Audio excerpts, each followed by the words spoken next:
آیت نمبر 1 سے آیت نمبر 31۔ اعوذ باللہ من الشیطان الرجیم، بسم اللہ الرحمن الرحیم۔ طاسین، یہ قرآن اور روشن کتاب کی آیات ہیں، یہ ہدایت اور بشارت ہے ان مومنوں کے لیے جو نماز قائم کرتے ہیں اور زکوٰۃ دیتے ہیں اور وہ آخرت پر یقین رکھتے ہیں۔ بلا شبہ جو لوگ آخرت پر ایمان نہیں رکھتے، ہم نے ان کے لیے ان کے اعمال پرکشش بنا دیے ہیں، لہٰذا وہ بھٹکے پھرتے ہیں۔ وہی لوگ ہیں جن کے لیے بدترین عذاب ہے، اور آخرت میں بھی وہی زیادہ خسارے میں ہوں گے۔ اور اے نبی، بلا شبہ آپ کو تو ایک حکیم اور علیم کی طرف سے یہ قرآن سکھایا جاتا ہے۔ وہ وقت یاد کریں جب موسیٰ نے اپنی اہلیہ سے کہا، بے شک میں نے آگ دیکھی ہے، میں ابھی تمہارے پاس وہاں سے کوئی خبر یا سلگتا انگارہ لاؤں گا تاکہ تم تاپو۔ چنانچہ جب موسیٰ اس آگ کے پاس پہنچا تو اسے آواز دی گئی کہ مبارک ہے وہ جو اس آگ نور میں ہے اور جو اس کے آس پاس ہے، اور اللہ رب العالمین پاک ہے۔ اے موسیٰ، بلا شبہ میں ہی اللہ ہوں، نہایت غالب، خوب حکمت والا۔ اور اپنا عصا ڈال دے۔ چنانچہ جب موسیٰ نے عصا ڈالا اور اسے دیکھا کہ وہ حرکت کر رہا ہے گویا کہ وہ سانپ ہے، تو پیٹھ پھیر کر پلٹا اور پیچھے مڑ کر نہ دیکھا۔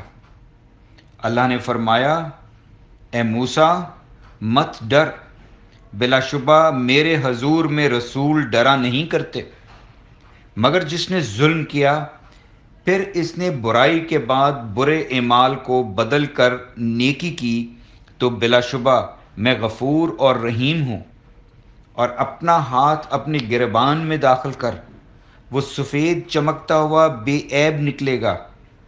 یہ ان 9 نشانیوں معجزات میں سے ہے جن کے ساتھ تمہیں فرعون اور اس کی قوم کی طرف بھیجا گیا ہے، بے شک وہ نافرمان لوگ ہیں۔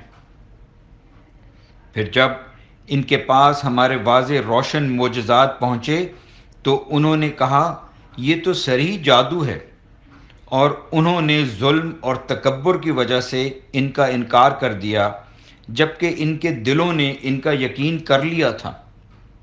پھر دیکھیے فسادیوں کا انجام کیسا ہوا۔ اور بلا شبہ ہم نے داؤد اور سلیمان کو خاص علم دیا تھا، اور ان دونوں نے کہا تمام حمد اللہ ہی کے لیے ہے جس نے ہمیں اپنے بہت سے مومن بندوں پر فضیلت دی۔ اور داؤد کا وارث سلیمان بنا، اور اس نے کہا، اے لوگو، ہمیں پرندوں کی بولی سکھائی گئی ہے اور ہمیں ہر چیز دی گئی ہے، بلا شبہ یہ تو صاف اللہ کا فضل ہے۔ اور سلیمان کے پاس اس کے سارے لشکر جنوں، انسانوں اور پرندوں میں سے جمع کیے گئے، اور ان کی درجہ بندی کی جا رہی تھی، حتیٰ کہ جب وہ چیونٹیوں کی وادی میں پہنچے تو ایک چیونٹی نے کہا، اے چیونٹیوں، تم اپنے بلوں میں داخل ہو جاؤ، کہیں سلیمان اور اس کے لشکر تمہیں کچل نہ ڈالیں جبکہ انہیں اس کی خبر ہی نہ ہو۔ چنانچہ سلیمان اس چیونٹی کی بات پر مسکرا کر ہنس دیا اور کہا، اے میرے رب، مجھے توفیق دے کہ میں تیری اس نعمت کا شکر کروں جو تو نے مجھ پر اور میرے والدین پر انعام کی ہے، اور اس بات کی بھی کہ میں ایسے نیک کام کروں جو تو پسند کرے، اور مجھے اپنی رحمت سے اپنے نیک بندوں میں داخل کر۔ اور اس نے پرندوں کا جائزہ لیا تو کہا، کیا بات ہے کہ مجھے ہدہد نظر نہیں آ رہا؟ کیا وہ موجود ہے یا واقعی کہیں غائب ہو گیا ہے؟ یہی بات ہے تو میں اسے ضرور سزا دوں گا، سخت سزا، یا اسے ذبح ہی کر دوں گا، یا وہ میرے پاس کوئی واضح دلیل لائے۔ ابھی کوئی زیادہ مدت نہیں گزری تھی تو ہدہد آ گیا اور اس نے کہا میں وہ بات معلوم کر کے آیا ہوں جو آپ کو معلوم نہیں، اور میں آپ کے پاس سبا سے ایک یقینی خبر لایا ہوں۔ بلا شبہ میں نے دیکھا کہ ایک عورت ان پر حکومت کرتی ہے اور اسے ضرورت کی ہر چیز عطا کی گئی ہے اور اس کا تخت عظیم الشان ہے۔ میں نے اسے اور اس کی قوم کو دیکھا کہ وہ اللہ کے سوا سورج کو سجدہ کرتے ہیں، اور شیطان نے ان کے اعمال ان کے لیے پرکشش بنا دیے ہیں، پھر انہیں راہ حق سے روک دیا ہے، چنانچہ وہ ہدایت نہیں پاتے۔